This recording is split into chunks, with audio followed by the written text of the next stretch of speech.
구독과 좋아요, 오늘의 사연 시작하겠습니다. 노후 대비 진짜 필요한 건 요양병원이 아니었습니다. 선생님, 노후 준비는 언제 하는 게 좋을까요? 20년 전 학부모 강연회에서 받았던 질문입니다. 저는 자신 있게 답했죠. 지금 당장 시작하셔야 합니다. 자식에게 의지하지 마시고요. 그때 청중들은 고개를 끄덕였습니다. 저를 존경하는 눈빛으로 바라봤어요. 하지만 정작 저는 어땠을까요? 저는 박진우입니다. 올해 73세고요. 30년간 중학교 국어교사로 살았습니다. 두 아들도 훌륭하게 키웠죠. 장남 성민이는 변호사, 차남 성준이는 의사가 됐습니다. 제 인생은 성공적이었습니다. 적어도 그렇게 믿었어요. 문제는 1년 전부터 시작됐습니다. 손이 가끔 떨렸죠. 처음엔 무시했습니다. 하지만 점점 심해졌습니다. 젓가락질이 어려워졌고요. 글씨 쓰기가 힘들었습니다. 차남 성준이가 걱정스러운 얼굴로 말했습니다. 아버지, 병원 가보셔야겠어요. 대학병원 신경과를 찾았죠. 의사는 여러 검사를 했습니다. 박진우 선생님, 파킨슨병 초기로 보입니다. 머리가 하얘졌습니다. 혼자 사는 게 불안해졌습니다. 아내는 10년 전에 세상을 떠났거든요. 장남 성민이가 제안했습니다. 며느리 수진이는 유명 피아니스트였죠. 강남의 50평대 아파트에 살았습니다. 결국 짐을 쌌습니다. 당분간만 신세를 지면 되겠죠. 처음 일주일은 괜찮았습니다. 하지만 점점 분위기가 달라졌어요. 어느 날 저녁 집에 손님들이 왔습니다. 며느리의 음악 동료들이었죠. 며느리가 조심스럽게 말했습니다. 죄송한데 방에 계셔 주실 수 있으세요? 저는 방으로 들어갔습니다. 문 너머로 웃음소리가 들렸죠. 배가 고팠습니다. 저녁을 먹지 못했거든요. 하지만 나갈 수가 없었습니다. 30년 교직 생활 동안 이런 취급을 받아본 적이 없었습니다. 2주가 지나자 견딜 수 없었습니다. 차남 성준이네 집으로 갔습니다. 하지만 이곳도 오래가지 못했습니다. 일주일쯤 지났을 때 며느리 현주의 전화 통화를 우연히 들었습니다. 엄마, 나 진짜 힘들어. 요양병원 알아봐야 할 것 같아. 가슴이 철렁 내려앉았습니다. 책장 위에 먼지 쌓인 제 저서가 보였습니다. 당당한 노년을 위하여라는 제목이었죠. 아이러니했습니다. 책에서는 그렇게 당당하게 말했는데요. 정작 저는 자식들 눈치나 보며 살고 있었습니다.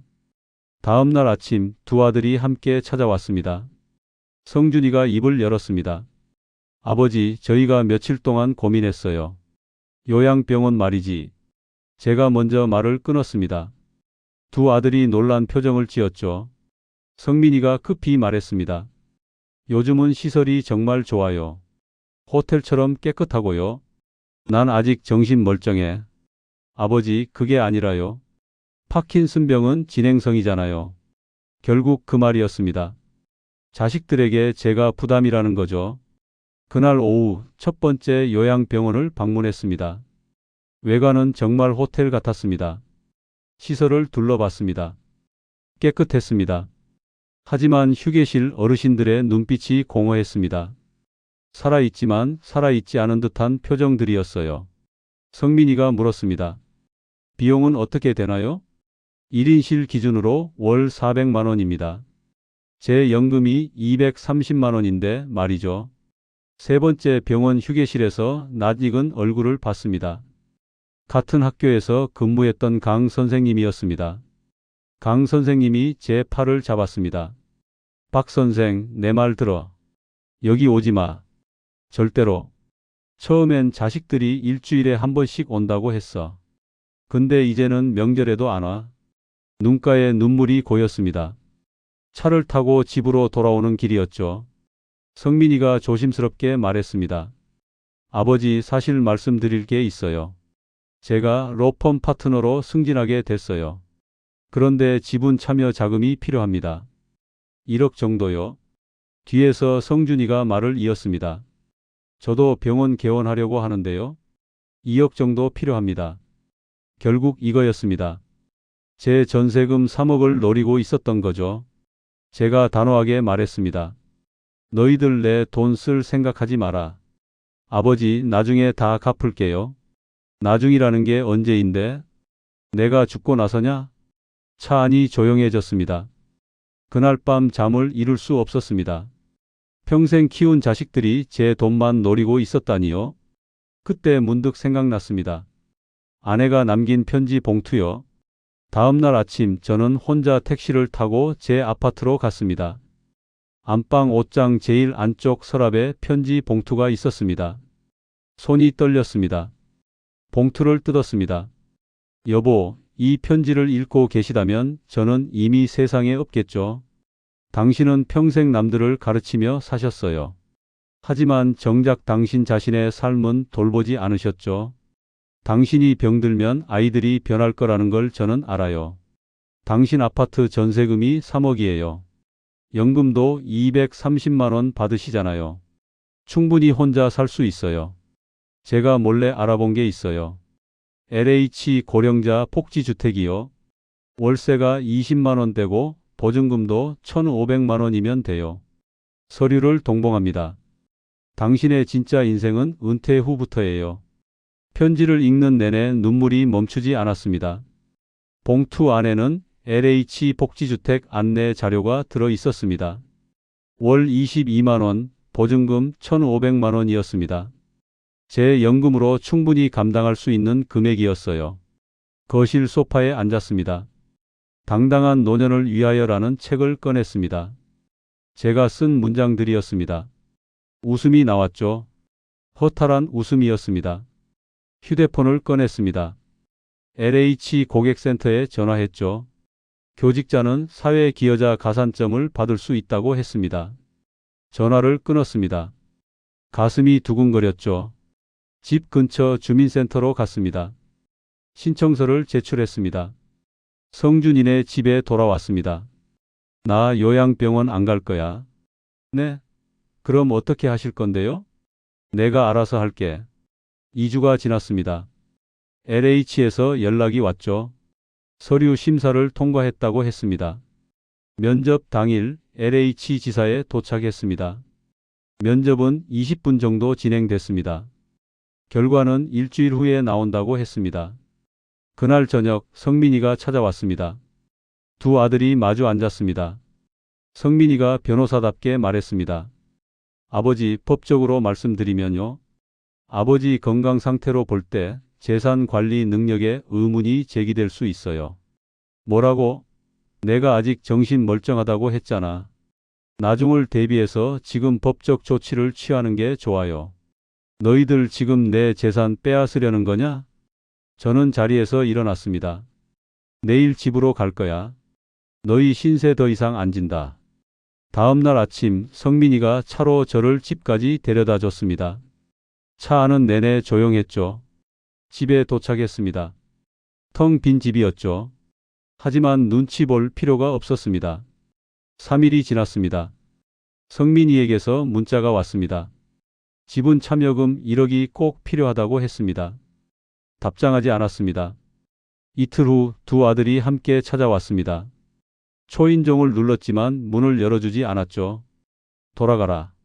아버지, 제발요. 저희도 절박해요. 문을 열었죠. 너희들이 절박하다고? 나는 어떤데? 두 아들이 고개를 숙였습니다. 성민이가 무릎을 꿇었습니다. 성준이도 무릎을 꿇었죠. 하지만 저는 마음이 움직이지 않았습니다. 이제부터 내 인생은 내가 결정한다. 은행 가서 계좌 비밀번호 다 바꿨어. 두 아들의 얼굴이 굳었습니다. 그날 저녁 LH에서 전화가 왔습니다. 최종 합격했다고 했습니다. 전화를 끊고 나니 눈물이 났습니다. 드디어 제 공간을 찾았습니다. 한 달이 빠르게 지나갔습니다. 이사 날이 다가왔죠. 자식들에게는 이사 전날 연락했습니다. LH 복지주택으로 간다고요? 이사 당일 새벽부터 분주했습니다. 이삿짐을 싣고 복지주택으로 출발했습니다. 차로 40분 정도 걸렸죠. 5층짜리 건물 사동이 있었습니다. 깔끔했습니다. 관리사무소에 들렀습니다. 젊은 남자 직원이 반갑게 맞아줬습니다. 그런데 얼굴이 낯익었죠. 혹시 선생님 저예요. 김태준이요. 깜짝 놀랐습니다. 25년 전 제자였죠.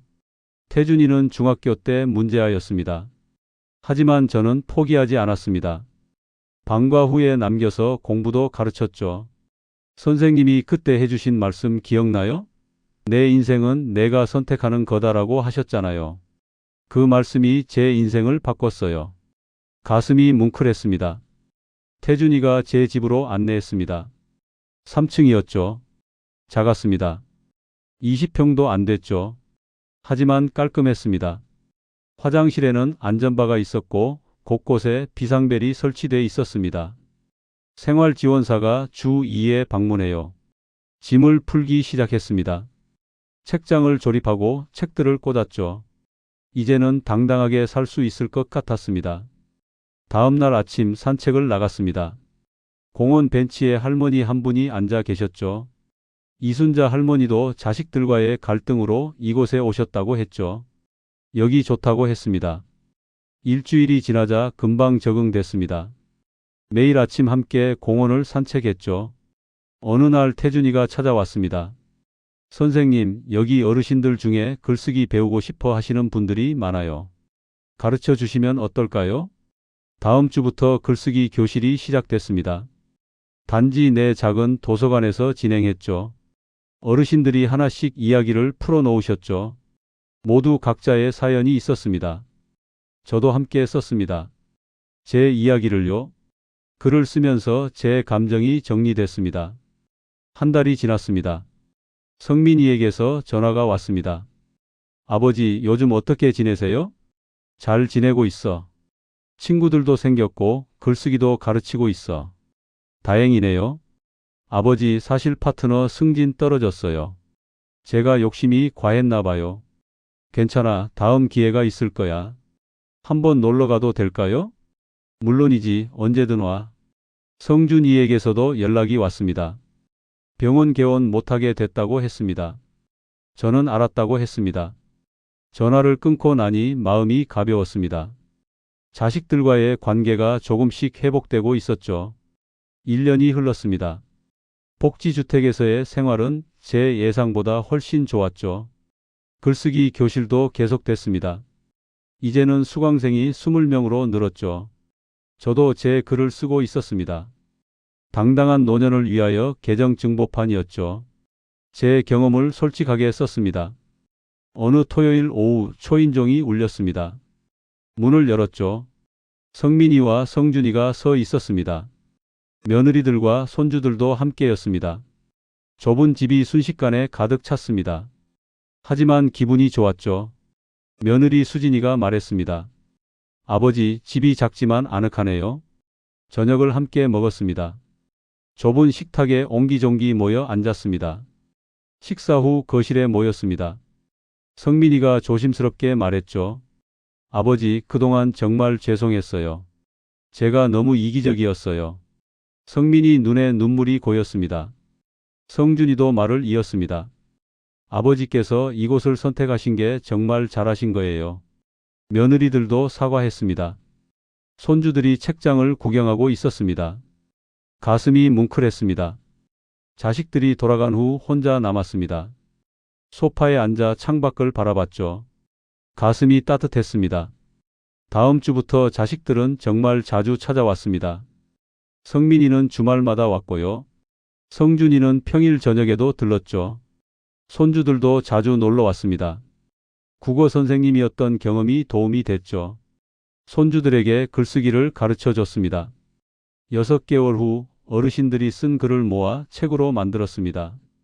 우리가 살아온 이야기라는 제목이었죠. 출판 기념회를 열었습니다. 복지주택 작은 강당에서였죠. 태준이가 꽃다발을 건넸습니다. 손주 민석이가 제 책을 읽고 있었습니다. 할아버지가 자랑스럽다고 했습니다. 가슴이 벅찼습니다. 그날 저녁 자식들과 단둘이 이야기할 시간이 있었습니다. 성민이가 말했죠. 아버지, 이 책 읽으면서 많이 반성했어요. 성준이도 고개를 끄덕였습니다. 이제 알았어요. 진짜 효도가 뭔지요. 아버지가 원하시는 삶을 사실 수 있게 도와드리는 거요. 제 손을 잡았죠. 앞으로도 아버지 선택을 존중할게요. 1년 반이 지났습니다. 출판사에서 연락이 왔습니다. 개정증보판 출간이 확정됐습니다. 책이 나왔습니다. 20년 전 책과는 완전히 달랐죠. 이론이 아니라 제 경험이 담겨 있었습니다. 책이 조금씩 알려지기 시작했습니다. 노인복지 관련 강연 요청도 들어왔죠. 첫 강연은 긴장됐습니다. 20년 만에 다시 사람들 앞에 서는 거였으니까요. 청중들이 웃었습니다. 제 이야기를 솔직하게 풀어놨습니다. 파킨슨병 진단, 자식들과의 갈등, 요양병원 거부, 복지주택 선택을요. 노후 준비는 돈만이 아니라고 했습니다. 마음의 준비가 더 중요하다고요. 강연이 끝나고 여러분이 다가왔습니다. 뿌듯했습니다. 그날 저녁 복지주택으로 돌아왔습니다. 현관문을 여는데 마음이 편안했죠. 작지만 제 공간이었습니다. 소파에 앉아 창밖을 바라봤습니다. 공원에 어르신들이 저녁 산책을 하고 계셨습니다. 73년을 살아오며 이제야 깨달았습니다. 행복은 크기가 아니라 자유에서 온다는 것을요. 손은 여전히 떨렸습니다. 파킨슨병은 치료되지 않았죠. 하지만 괜찮았습니다. 제 삶을 제가 선택하고 있었으니까요. 노트를 펼치고 적었습니다. 여러분께 저는 73년을 살면서 한 가지를 깨달았습니다. 인생에서 가장 중요한 건 끝까지 선택권을 지키는 것입니다. 창밖에서 웃음소리가 들렸습니다. 어르신들이 공원에서 이야기를 나누고 계셨죠. 저도 내일은 그곳에 갈 겁니다. 친구들과 산책하고 이야기를 나누고 웃을 겁니다. 그게 바로 제가 선택한 노년이었습니다. 당당하고 자유롭고 행복한 노년이었죠. 손이 떨리는 건 여전했지만 제 마음은 그 어느 때보다 단단했습니다. 73세에 다시 시작한 인생이었지만 후회는 없었습니다. 오히려 지금이 제 인생에서 가장 솔직하고 진실한 시간이었으니까요. 밤이 깊어갔습니다. 내일도 새로운 하루가 시작될 겁니다. 제 선택으로 만들어가는 하루요. 그 생각만으로도 충분히 행복했습니다.